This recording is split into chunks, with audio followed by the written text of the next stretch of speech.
Vientos de hasta 100 km por hora, olas de 8 metros y lluvias muy intensas en prácticamente toda la península ibérica. Estos son, muy buenas tardes, los efectos principales que ha tenido la borrasca Beatriz en nuestro país. Un tiempo prácticamente apocalíptico que contrasta con el que estamos teniendo aquí en Andalucía. Después de un fin de semana soleado, esta semana vamos a llegar incluso a los 33 grados en algunas provincias. Y no es casualidad este tremendo verano que hemos vivido de sequía, que sigue prolongándose y también con numerosos incendios. Todo ello es consecuencia del cambio climático. Hoy además es el día en honor a esta jornada. Enseguida detallamos todo al respecto, pero hoy le contamos también el primer efecto que ha tenido la aplicación de la Ley de Memoria Histórica. Y esto nos lleva hasta Sevilla, porque el Gobierno ya ha enviado una carta a la Hermandad de la Macarena para exhumar y trasladar los restos de Gonzalo Queipo de Llano y Francisco Boórquez Vecina. En política, el presidente de la Junta, Juanma Moreno, participa hoy en un foro en Barcelona en el que va a defender el modelo andaluz de bajada de impuestos a solo unos días de la aprobación de los presupuestos que alcanzarán los 45.000 millones de euros. Hoy, además, el Centro ha publicado el primer sondeo tras el 19J que da a Moreno 60 escaños.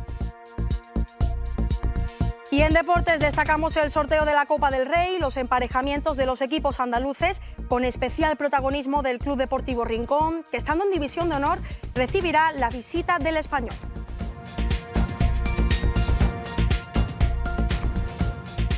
Eso será más tarde, tras estas noticias en Deporte 101 de la mano de Mariano Nogales, pero antes repasamos estos titulares y el resto de la actualidad nacional e internacional. Comenzamos.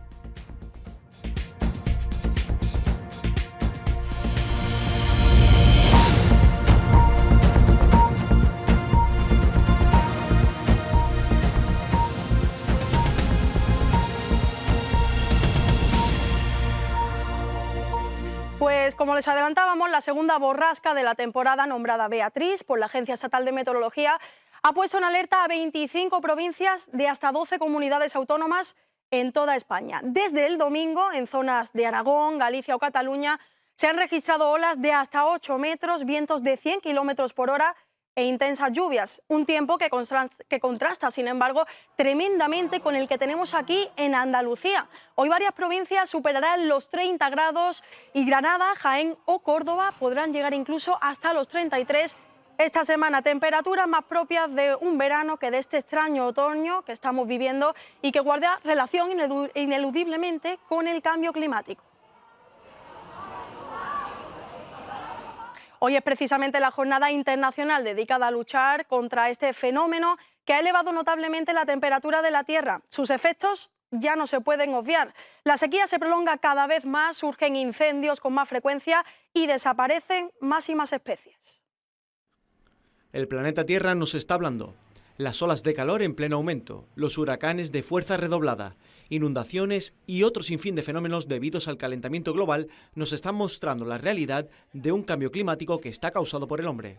Sin embargo, lo más preocupante es que la comunidad de científicos nos advierte que lo peor está por llegar. Lo que se ha visto hasta ahora es solo un inicio. Ya es un hecho que el planeta se ha calentado por encima de los 1,5 grados centígrados desde la época preindustrial, causando graves cambios en el ciclo del agua. Pero ahora el planeta se avecina a la frontera impensable de los 2 grados centígrados. Más allá de este límite, los científicos reconocen que no se sabe lo que puede ocurrir. Extinción masiva de especies, falta de alimentos, desaparición de entornos naturales y tal vez la puesta en riesgo de la existencia del ser humano. Por eso es tan importante entender que el fenómeno del cambio climático en el que estamos inmersos y cuáles son las actividades humanas que contribuyen a ese efecto. Las Naciones Unidas se han marcado objetivos de desarrollo sostenible para parar de lleno esta tendencia. Empleos verdes y crecimiento sostenible e inclusivo. Economía verde, hacer que las sociedades y los pueblos sean más resilientes mediante una transición justa para todos y que no deje a nadie atrás.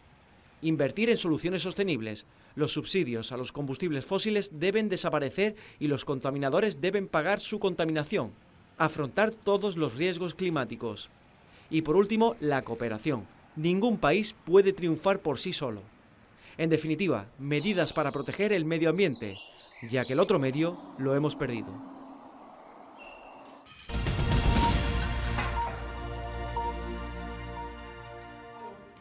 vida? Esta es la pregunta que se han planteado los dos activistas que atacaron este domingo un cuadro de Monet en Berlín lanzándose puré de patata.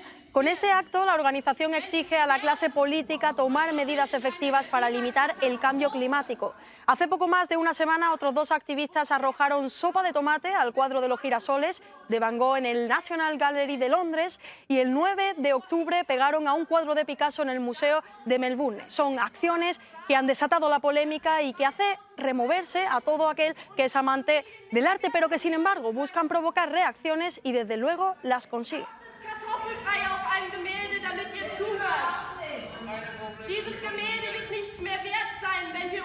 Esta es la acción que han tomado estos activistas, pero ¿qué hacen los ciudadanos? ¿Toman medidas en casa frente al cambio climático? Hoy hemos preguntado por ello a los andaluces y esto es lo que nos cuentan.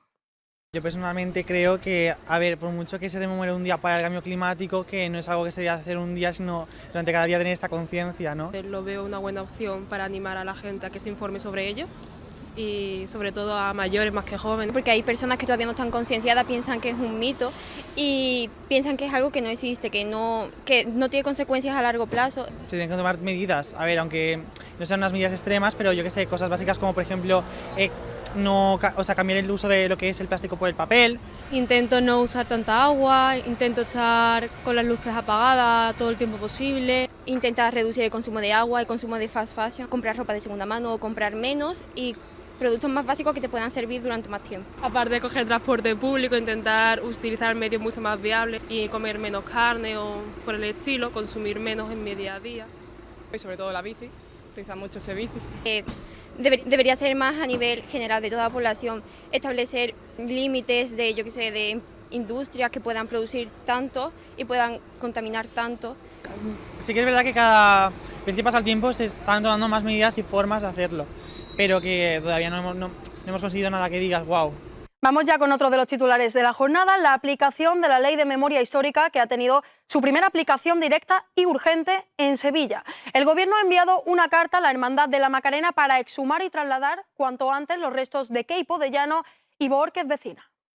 El secretario de Estado de Memoria Democrática, Fernando Martínez López, ha enviado a primera hora de este lunes una carta al hermano mayor de la Hermandad de la Macarena, José Antonio Fernández Cabrero, para que proceda a dar cumplimiento a la Ley de Memoria Democrática mediante la exhumación y posterior traslado de los restos de Gonzalo Queipo de Llano y Francisco Bohórquez Vecina. Esta misiva llega tras la aprobación por las Cortes y la publicación en el Boletín Oficial del Estado de la Ley de Memoria Democrática.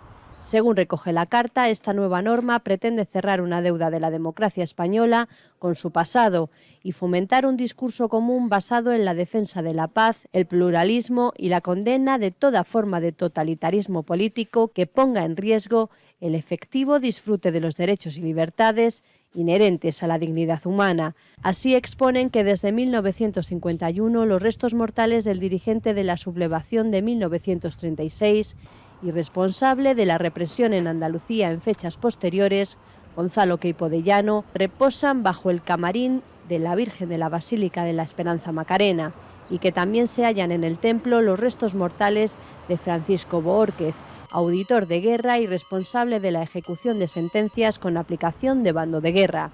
Por ello, como muestra de respeto hacia las víctimas y sus familiares y en cumplimiento de lo previsto en la nueva ley, es obligado poner fin a esta situación.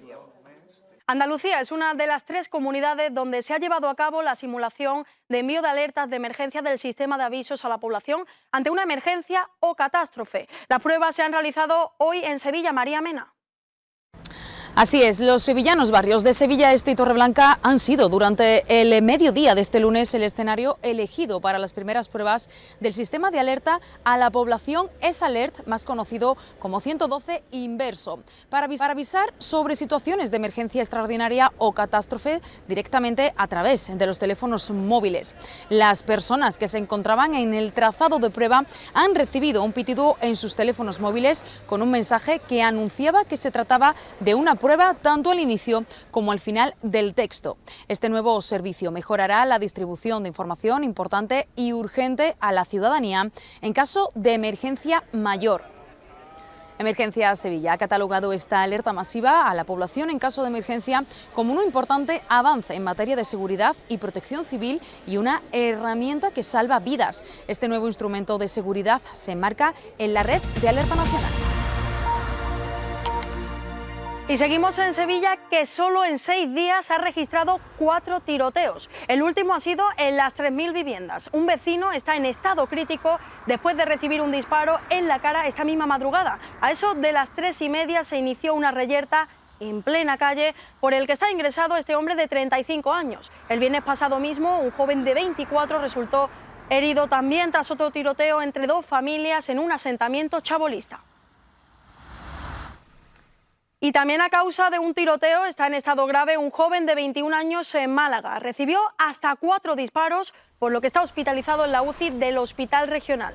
Los hechos ocurrieron en la noche del sábado en una urbanización del municipio de Mijas. Al parecer fue disparado por un individuo que iba en moto y se dio a la fuga inmediatamente. Por el momento se desconoce si se ha producido alguna detención al respecto, aunque la Guardia Civil investiga los hechos para esclarecer lo ocurrido. Seguimos con sucesos y nos vamos hasta Sevilla porque allí han sido detenidas 26 personas en una operación contra la teledroga en patinetes eléctricos. La Guardia Civil ha desmantelado esta organización especializada en la distribución de drogas y tabaco en contrabando en patinetes eléctricos por toda la provincia. Los detenidos ofrecían a modo de supermercado de drogas todo tipo de sustancias. Para evitar posibles controles, los narcotraficantes utilizaban a menores para los repartos a domicilio que se desplazaban en patinetes eléctricos.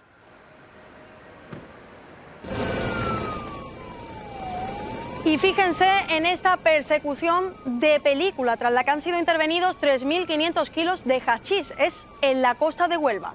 La Guardia Civil detectó la presencia de una embarcación de las que habitualmente se usan para el contrabando de droga.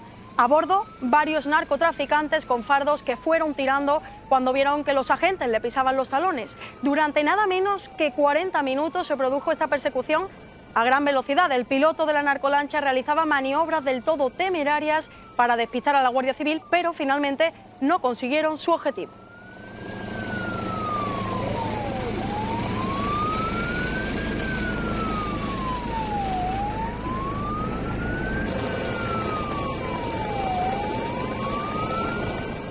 La mujer que secuestró al bebé del hospital en el País Vasco ingresará en un psiquiátrico tras la libertad provisional. Hoy mismo comienzan los trámites para ir voluntariamente a ese centro. El padre del recién nacido considera que es una auténtica vergüenza que esta mujer esté en libertad y solicitará una orden de alejamiento. O sea, es una vergüenza que puedas hacer cualquier delito y que te puedas quedar en la calle a las 72 horas. Creo que en vez de ser libertad provisional debería ser vigilancia provisional en un centro, aunque sea psiquiátrico o cárcel o donde sea. Yo estoy un poco también a lo que me aconsejen también un poquito. Entonces, bueno, la orden le dije yo que la quería poner para estar un poco también más tranquilos mentalmente. Esa persona ha estado, no sé, 4 o 5 horas pululando por los pasillos. Los primeros que se tendrían que haber dado cuenta habían sido ellos, ¿no? Los sanitarios, los celadores, cualquier persona que trabaja ahí tendría que haber dado cuenta de que no lleva tarjeta de identificación, no una persona que está tirada en la cama recién parida, con puntos. Entonces, pues igual, probablemente, pues pongamos o hablemos con el director o algo o no sé, o igual ponemos alguna denuncia.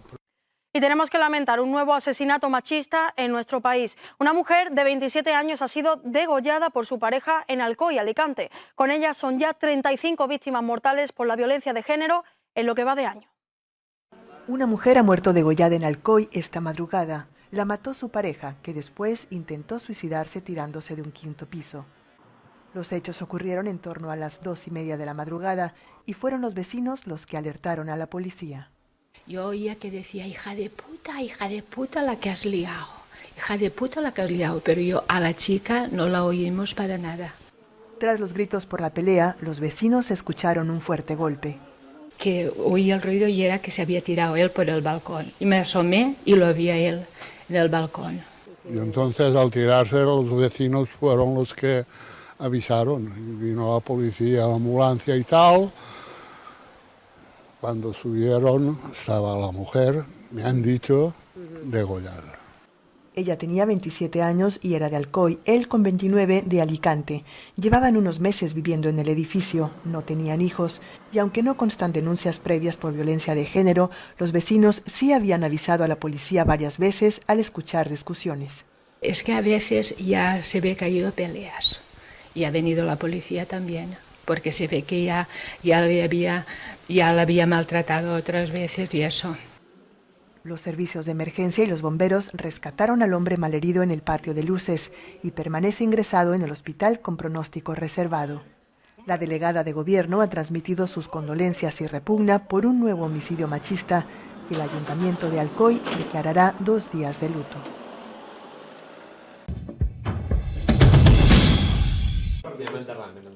Entramos en página política hablando de la economía andaluza. Hoy el presidente Juanma Moreno defenderá en un foro en Barcelona el modelo andaluz de bajada de impuestos, diálogo y estabilidad. Una estabilidad de la que disfruta gracias a la mayoría absoluta que consiguió en las elecciones del 19J. Precisamente hoy el Centre ha publicado su primer sondeo tras los comicios que otorgan al Partido Popular 60 escaños, lo que mejoraría incluso el resultado obtenido antes del verano. El PSOE, por su parte, obtendría unos 28 escaños, perdiendo 2 tras el efecto Moreno en Andalucía.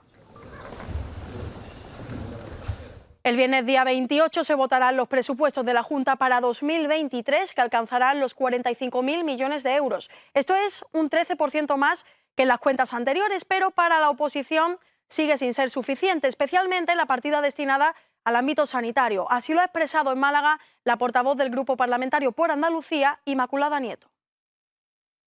Saben también que esas derivaciones en modo alguno han tenido un efecto positivo en las listas de espera, ni para las pruebas diagnósticas, ni para las intervenciones quirúrgicas, y saben también que es absolutamente inaceptable que la Junta de Andalucía siga insistiendo en que no tenemos más personal sanitario porque no lo encuentra para contratarlo, porque está todo el mundo trabajando. Por eso no encuentra el SAS personal sanitario, porque paga mal y porque hace contratos precarios que no le permiten a los hombres y las mujeres profesionales de la sanidad plantearse un proyecto de vida estable desarrollando su profesión en nuestra tierra. Y en política nacional, este domingo Alberto Núñez Feijóo ha clausurado el 13º Congreso del Partido Popular de Lleida, en el que el líder de los populares ha instado a Sánchez a retirar el presupuesto para 2023 y presentar otro más realista. Lo que ha venido a decir Feijóo es que Sánchez solo quiere contentar a sus socios de gobierno. Ha podido elegir hacer un presupuesto para atajar la crisis económica, energética y la inflación que tiene España, o elaborar unos presupuestos para atajar la crisis permanente que tiene el señor Sánchez dentro de su gobierno y con sus socios parlamentarios. Y evidentemente ha elegido la segunda. El objetivo no es que las cuentas públicas mejoren a las familias, no es que haya más trabajo, no es que haya más competitividad en nuestra economía. No, el objetivo de las cuentas públicas es disparar el gasto sin ingresos y, por tanto, dejar una enorme deuda, no solamente a los que hoy somos adultos, ni siquiera a nuestros hijos, sino también a nuestros nietos. Pero desde el Gobierno siguen defendiendo las cuentas del próximo año. El ministro de la Presidencia, Félix Bolaños, aseguró también el domingo que el objetivo de su ejecutivo es garantizar la igualdad en el acceso a los servicios públicos y recordó lo que hizo el Partido Popular en la anterior crisis financiera. En los tiempos de Rajoy, Europa venía a España a decirnos qué es lo que teníamos que hacer. Y ahora con Pedro Sánchez vamos nosotros a Europa a marcar la senda, el camino, las políticas que hace toda la Unión Europea para rebajar la factura del gas y para proteger a la ciudadanía. Pero mirad, el PP en Europa sigue solo, sigue desnortado, no entienden nada. Cuando Pedro Sánchez va a Bruselas, consigue rebajar la factura del gas a la mitad y traer 140.000 millones de euros de fondos europeos. Cuando otros van a Bruselas, se hacen una foto y se traen como mucho una taza que ponga recuerdo de Bruselas. Porque además de hablar mal de nuestro país, no hacen otra cosa en la Comisión Europea y en Bruselas. Boris Johnson tira la toalla y se retira de la carrera para reemplazar a Liz Truss como primera ministra. De hecho, hoy mismo concluye el plazo para presentar las nuevas candidaturas y de momento solo hay una para liderar a los conservadores, la del exministro de Economía Rishi Sunak. Tras la misiva del ex primer ministro británico Boris Johnson anunciando su renuncia al liderazgo del Partido Conservador y por tanto a volver a ser el jefe del gobierno británico, los candidatos a conseguir el liderazgo no han tardado en pronunciarse. El primero ha sido el exministro de Economía Rishi Sunak, que ha puesto en valor los logros de Johnson, entre los que ha destacado la presentación del Brexit, el despliegue de las vacunas y su lucha contra Putin y la guerra en Ucrania. En este sentido, el candidato afirma que siempre le estarán agradecidos por ello y que espera que Johnson siga contribuyendo a la vida pública de Reino Unido y en el extranjero. La segunda en comentar este anuncio ha sido la otra candidata a convertirse en premier, Penny Mordaunt, que ha asegurado que Johnson ha puesto el país antes que el partido y al partido antes que a él mismo. Ha destacado además que el ex primer ministro trabajó para asegurar el mandato y la mayoría que ahora disfrutan.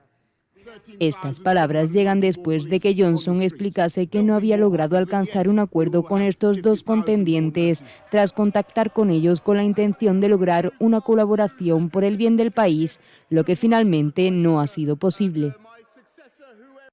El gobierno de Emmanuel Macron se enfrenta mañana a dos mociones de censura presentadas por los dos principales partidos de la oposición tras el uso de un decreto para aprobar un texto presupuestario, si bien ambas tienen unas probabilidades de prosperar prácticamente nulas. La decisión de la primera ministra Elisabeth Borne de utilizar el artículo 49.3 de la Constitución para adoptar la primera parte del proyecto de ley de las finanzas para el 2023, saltándose el voto parlamentario, ha servido a la alianza de izquierda NUP y a la extrema derecha de Marine Le Pen, Reagrupación Nacional, para presentar sendas mociones de censura. El presidente francés Emmanuel Macron se ha convertido en la noche de este domingo en el primer dirigente internacional en reunirse con la nueva primera ministra italiana, la ultraderechista Giorgia Meloni. Una reunión informal pero importante en el ámbito de las relaciones entre Francia e Italia y la Unión Europea, según el mandatario galo, y para Meloni un encuentro más cordial de 1 hora y media en el que abordaron los principales temas europeos como la necesidad de dar respuestas veloces y comunes al encarecimiento de la energía y el apoyo a Ucrania. Xi Jinping se asegura el tercer mandato como secretario general del Partido Comunista. La nueva cúpula del partido no cuenta con una sola mujer, lo que marca un retroceso en la élite china del poder, donde la presencia femenina era ya testimonial en el liderazgo anterior. El tono del corto discurso del presidente estuvo enfocado en el agradecimiento al partido y al pueblo chino.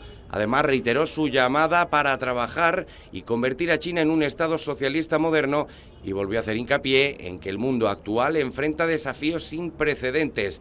Instó para que el mundo trabaje en conjunto para crear un futuro mejor y aseguró que el mundo necesita a China. El presidente de Rusia, Vladimir Putin, felicitó al mandatario y le dijo que espera estrechar lazos con el gigante asiático. Se cumplen 8 meses de guerra en Ucrania, 8 meses de pesadilla para el pueblo ucraniano que soporta como puede las condiciones en las que está el país. Más de 1 millón de ciudadanos está sin luz a causa de los bombardeos, mientras Kiev y Moscú siguen el choque de acusaciones y amenazas. La guerra en Ucrania cumple 8 meses, con el ejército ucraniano manteniendo la iniciativa tanto en el este como en el sur del país y con las tropas rusas en una posición muy difícil en todos los frentes. Las autoridades impuestas por Moscú en Jersón, en el sur de Ucrania, han anunciado este lunes la formación de una milicia local y han invitado a los hombres que permanecen en la ciudad a unirse. Ante el avance de la contraofensiva ucraniana, las autoridades títeres del Kremlin ordenaron la semana pasada la evacuación de los civiles de esta zona, uno de los 4 territorios anexionados por Moscú el mes pasado tras la celebración de referendos considerados fraudulentos por la comunidad internacional. La administración rusa busca evacuar a entre 50.000 y 60.000 personas y ha prohibido el acceso a los civiles a la ciudad durante una semana. Mientras, Francia, Estados Unidos y Reino Unido creen que las acusaciones de Rusia sobre que Ucrania se está preparando para utilizar una bomba sucia en su propio territorio son evidentemente falsas, así como un pretexto para una escalada. Mientras sigue el choque de acusaciones, 1 millón de ucranianos está sin luz por los bombardeos sobre las infraestructuras de generación y transmisión de energía. Solo este fin de semana, una docena de misiles impactaron contra estos espacios, castigados por Moscú desde que comenzase el conflicto el pasado mes de febrero.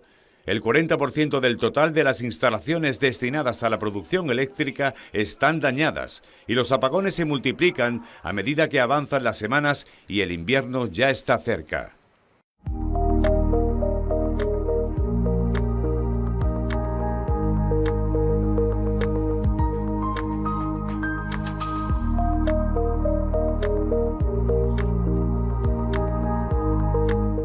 La previsión del tiempo para este martes 25 de octubre se presentará con los cielos nubosos, con predominio de nubes medias y altas.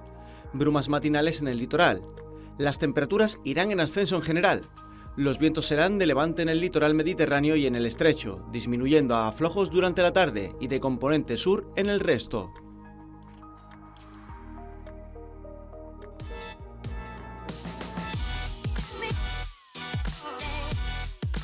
Y esta es la fotografía del tiempo que nos llega hoy desde Almería. Sevi Sánchez comparte este amanecer con un intenso naranja que lo inunda todo. Preciosa postal, sin duda. Si quieren compartir su fotografía del tiempo desde cualquier punto de Andalucía, tienen ese teléfono en pantalla al que pueden hacérnosla llegar.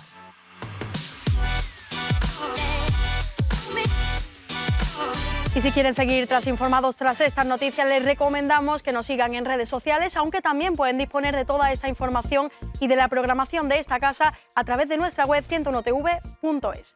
Y este lunes 24 de octubre también es el día, además de contra el cambio climático, es el Día Internacional de la Organización de las Naciones Unidas, la mayor organización existente en el planeta, que se creó en Estados Unidos en el año 1945 para promover la paz en el mundo, la igualdad, mejorar las condiciones de vida de los ciudadanos y acabar con la pobreza. La ONU se ha propuesto uno de los retos más ambiciosos para el planeta, luchar contra el cambio climático. Los 93 Estados miembros elaboraron en 2015 la lista de los 50 Objetivos de Desarrollo Sostenible, en las que todos estamos implicados para alcanzarlos. Así que hoy nos despedimos pidiéndoles...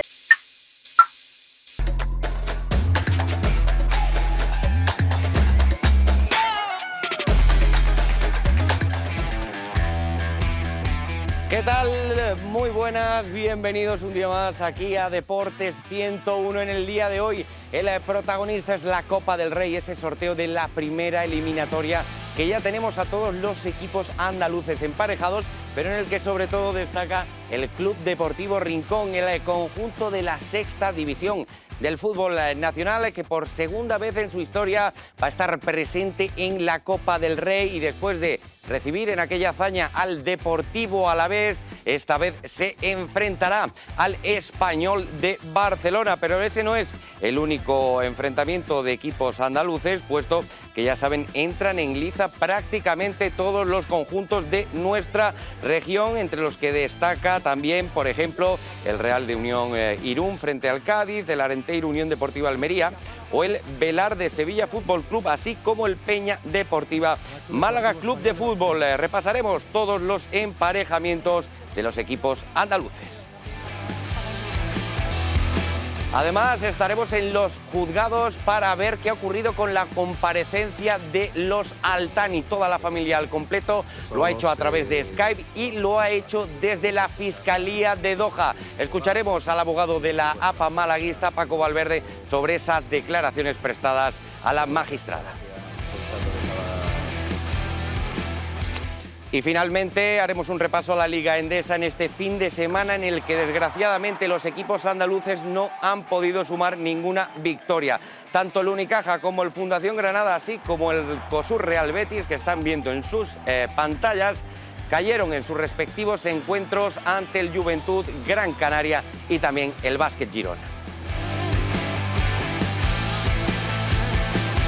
Pero vamos a comenzar con la Copa del Rey, ya saben, el torneo del caos, esa competición por excelencia del fútbol español, y en el que destacamos, por supuesto, los emparejamientos de los equipos andaluces, entre los que protagoniza sobre todo el Club Deportivo Rincón. Ya saben, el conjunto malagueño de Rincón de la Victoria formará parte de esta competición por segunda vez en su historia, y lo hará gracias al haber superado en los penaltis al Montilla cordobés en la última eliminatoria.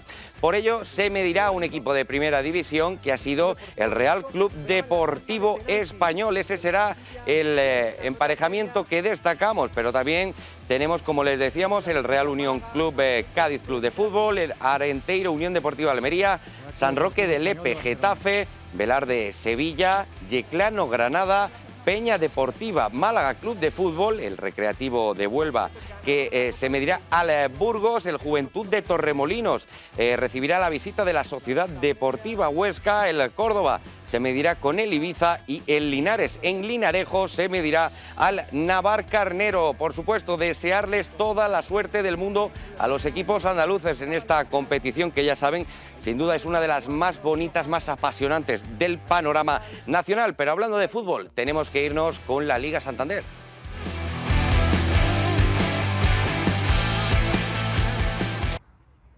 Y ahora, y lo ven, nos hemos ido hasta la ciudad deportiva del Sevilla Fútbol Club para ver estas imágenes en exclusiva de 101 Televisión, en la que hemos podido captar esa conversación entre el técnico argentino, entre Jorge Sampaoli y Monchi, el director deportivo del conjunto sevillista. Un Sampaoli que está cuanto menos preocupado después de los resultados obtenidos en las últimas semanas, después de, eso sí, salir reforzado del Santiago Bernabéu en la derrota por 3-1, en el que finalmente los tantos de Lucas Vázquez y Valverde le dieron el triunfo al conjunto madridista. El Sevilla sufrió, pero sin embargo fue capaz de revertir la situación, igualar la contienda para terminar perdiendo en apenas 2 minutos por esa capacidad ofensiva que también tiene el Real Madrid. Estaremos muy atentos a todo lo que ocurra en clave sevillista en las próximas fechas, puesto que el equipo de Sampaoli necesita salir de esa zona media de la tabla en la que por supuesto que no está nada acostumbrado.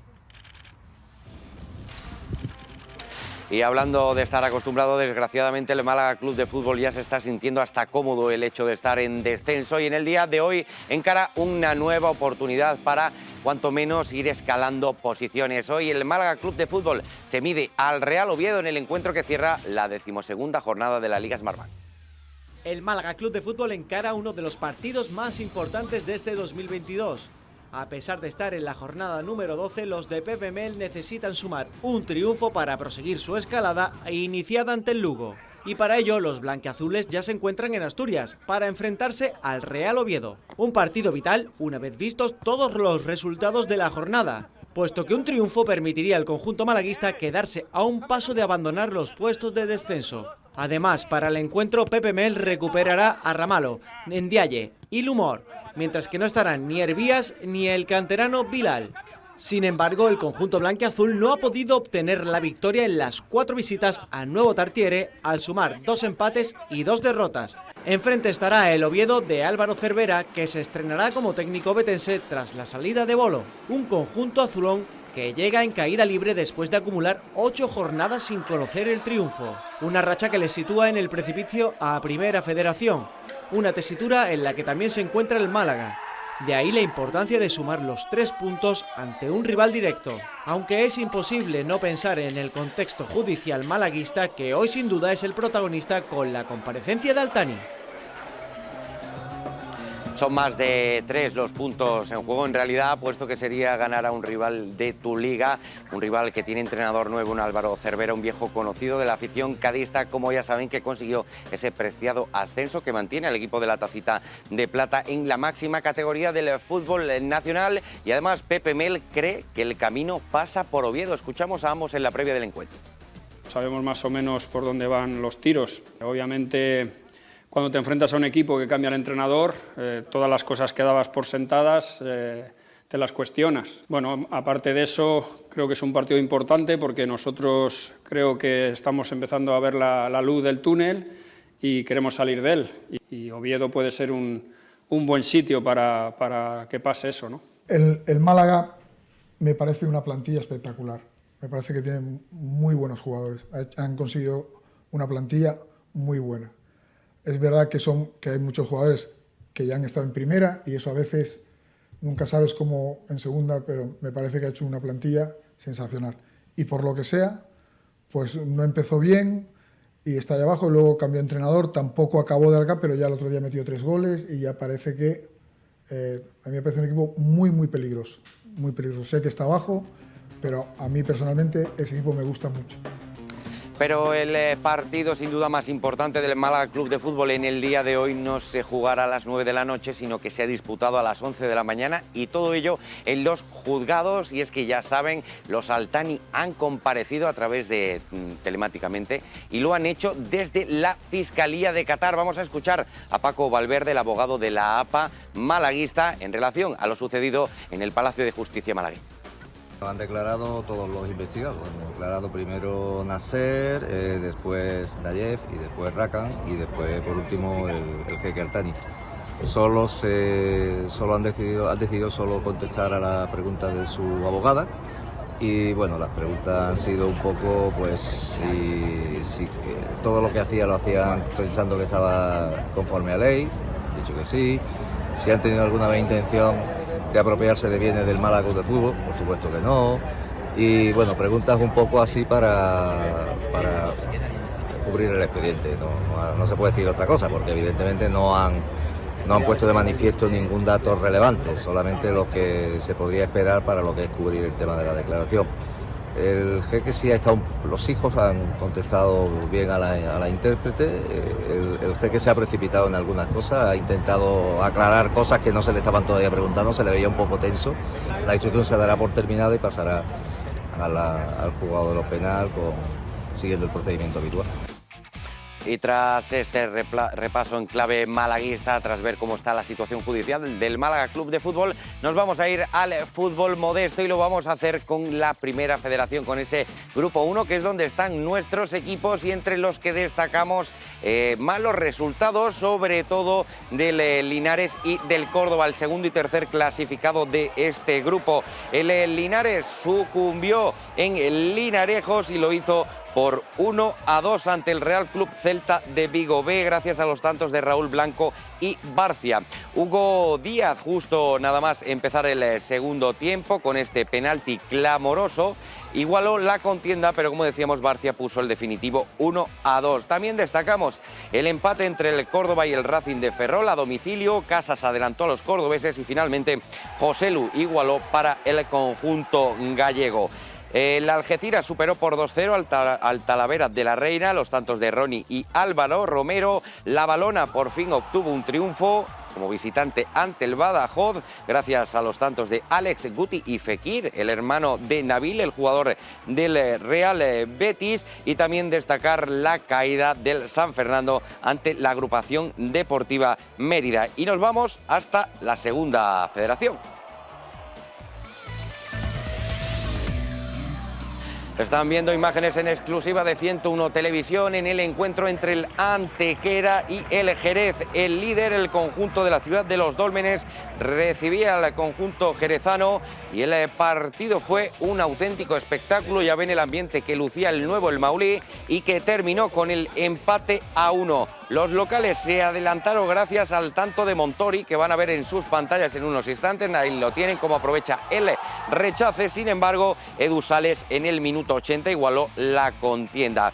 Vamos a repasar el resto de encuentros. Tenemos el resultado del Cádiz Mirandilla 2, Vélez 0, Atlético Sanluqueño 0, Juventud de Torremolinos 0, el Betis Deportivo, que empató ante el Mancha Real en la ciudad deportiva bética, el triunfo del Recreativo de Huelva ante el Recreativo Granada, el triunfo del Yeclano en la visita del Utrera, la victoria de Lucán por 1-2 en Lepe ante el San Roque, la victoria también del Club Deportivo Ejido 2, Sevilla Atlético 0 o el Cartagena Mar Menor. Y ahora están viendo ustedes imágenes del Francisco Muñoz Pérez de Estepona. Nos vamos hasta el Grupo 5. Allí está el conjunto esteponero, que superó por 3-1 al Navalcarnero para situarse como tercero de ese grupo quinto. Ahora nos vamos a ir hasta la Tercera Federación. Y entre ellos vamos a comenzar por el grupo noveno, ese encuentro que vimos, que disfrutamos aquí en 101 Televisión, el derbi regional de filiales entre el Atlético Malagueño y la Unión Deportiva Almería B. Un partido que se llevó el conjunto almeriense gracias a su físico y a esa capacidad anotadora, pero también Hay que destacar la goleada del Palo ante el Málaga City en Nerja, como visitante. El Palo que sigue intratable y se queda como único líder de este grupo noveno. Pero también tenemos resultados como el Arena de Armilla 3, Huracán Melilla 0, Torre Perojil 3, Huetor Tájar 2, Ciudad de Torredón Jimeno 0, Real Jaén 1, Huetor Vega 3, Marbella 3, otro partidazo, Atlético Porcuna 0, Motril 2, Maracena 0, Torre del Mar 1 y ya la mencionada entre el Club Deportivo El Palo y el Málaga City, ese 0-3. Y para finalizar este repaso a la tercera, vemos el grupo décimo entre el que destaca la victoria del Ciudad de Lucena por 4-0 sobre el Gerena, el mismo resultado para el Coria ante el Pozo Blanco, 4-0, el Sevilla C perdió 0-1 ante el Jerez Club Deportivo, el Ceuta superó por 3-2 al Puente Genil, el Ayamonte cayó en la visita del Córdoba B por 1-2, el Córdoba B que es el líder, Rota 2, Atlético Espeleño 0, Cartaya 2, Conil 2 y el Antoniano 1, Bollullos 3. Ahora vamos a cambiar de balón y nos vamos a ir con el baloncesto. Ya saben, los tres equipos andaluces desgraciadamente han caído esta semana ante el Juventud del Gran Canaria y también ante el Básquet Girona. Pero vamos a empezar desde Badalona, desde el Olympic, donde el Unicaja, debido a una mala primera parte, no pudo superar a la Peña. El Unicaja cayó en su visita al Juventud Badalona por 74-65, después de ir a remolque todo el encuentro. Una caída que pone punto y final a un invicto de 3 partidos consecutivos. Los de Ivonne Navarro comenzaron el encuentro con el pie cambiado para marcarse el peor cuarto de toda la temporada. Los triples no entraban y Tomic, que no estaba cerrado, abusaba en la pintura tanto de Lima como de Kravic. Lo positivo, que el Juventud no lograba anotar desde el triple. Y el segundo cuarto fue más de lo mismo, hasta que entró Kalinowski. El escolta de Cincinnati enchufó a los cajistas con 2 triples consecutivos para dejar la brecha al descanso en +7 para los de Badalona, 32-25. Jedovic lo puso todo en un puño, con varias acciones positivas de manera consecutiva, pero los de Ivonne Navarro no podían seguir el ritmo local marcado por Andrés Feliz. El vitoriano paró el partido para cambiarlo todo. Y es que los cajistas endosaron un parcial de 0-10 para obtener su segunda ventaja en el partido. El Juventud no podía con los cajistas, que tomaron las riendas con una máxima ventaja de +5. Pero los colegiados cambiaron el rasero y a base de antideportivas le dieron la vuelta a la tortilla. Un factor que junto a la dupla Tommy Feliz le dieron la puntilla a los cajistas, que no supieron jugar los minutos calientes de un partido que se puso muy de cara y que terminó por entregar con el resultado de 74-65 final. Ahora toca pensar en el derbi regional ante el Coosur Real Betis del próximo fin de semana en el Carpena.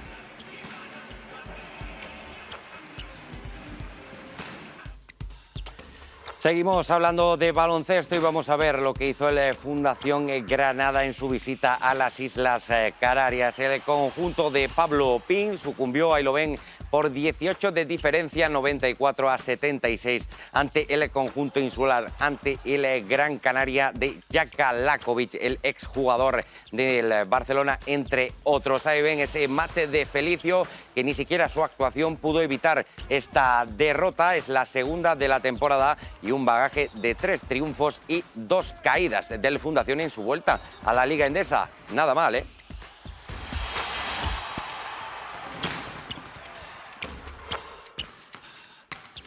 Y en San Pablo, desgraciadamente, el Ecosur Real Betis no pudo obtener la victoria ante el Básquet Girona, un equipo sin duda de su liga y que llegaba a Sevilla sin sumar ni un solo triunfo en los 4 primeros partidos, en esas 4 primeras jornadas. Sin embargo, el equipo de Marc Gasol se plantó en San Pablo con la intención de romper esa mala racha y lo consiguió, sobre todo en el tercer y en el último cuarto, donde tuvo esa máxima ventaja. Desgraciadamente, el Ecosur sigue en la parte baja de la Liga Endesa.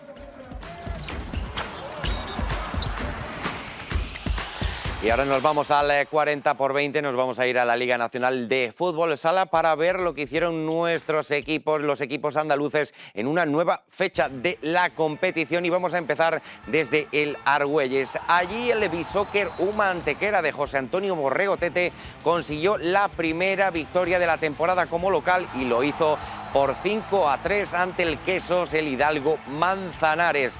Los de Tete disfrutaron de un plácido encuentro, un resultado que llegó con 5-1 a los minutos finales y que sin embargo también esa superioridad de portero jugador del conjunto manchego hizo que terminara con ese resultado de 5-3. Así vieron el partido los protagonistas del Bisóquer Humantequera.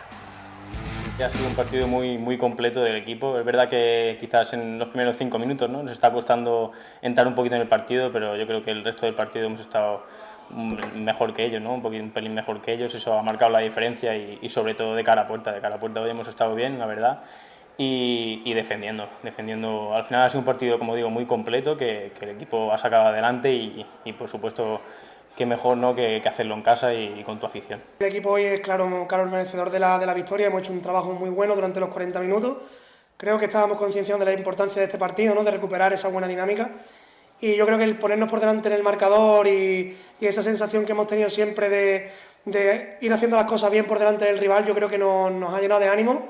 Después del descanso es verdad que hemos tenido unos minutos de ciertas dudas, pero luego hemos vuelto a levantarnos y el ir con esa ventaja en el marcador hasta que ellos han sacado juego de 5, pues yo creo que ha sido muy importante. Yo creo que nos la merecíamos ya. Muy contento, primero por la victoria sobre todo y de la manera que lo hemos conseguido, y muy feliz por estos primeros 3 puntos, ¿no?, esta temporada, ¿no?, porque la afición, como estamos viendo, nos están acompañando, nos están animando, están detrás nuestra. Yo creo que... Vamos a repasar rápidamente también lo ocurrido en los otros 2 encuentros en los que estaban los andaluces. Primero nos vamos hasta Córdoba para ver ese partidazo entre el Córdoba Patrimonio de la Humanidad y también el Real Betis, que protagonizaron ese empate a 4 en el mejor partido de esta jornada. Y nos vamos también a Jaén, que visitó Navarra, ya saben, ante el Rivera Navarra, visitó Tudela para medirse al conjunto navarro y cayó por 4-1, repitiendo errores del pasado, esos viejos fantasmas. Y ahora nos vamos a marchar y lo vamos a hacer con unas curiosas imágenes, puesto que se imaginan ustedes que el Real Betis permitiese que el Sevilla se llevase un título o viceversa, que el Fútbol Club Barcelona le echase una mano al Madrid o que el Athletic Club de Bilbao le echase una mano a la Real Sociedad. Pues esto es lo que ha ocurrido en el fútbol argentino. Boca es campeón y todo ello gracias a que Armani, el portero de River, detuvo un penalti a Racing en el minuto 80. Con ello nos despedimos, ya saben, mañana regresamos aquí en Deportes 101, la nueva televisión de Andalucía.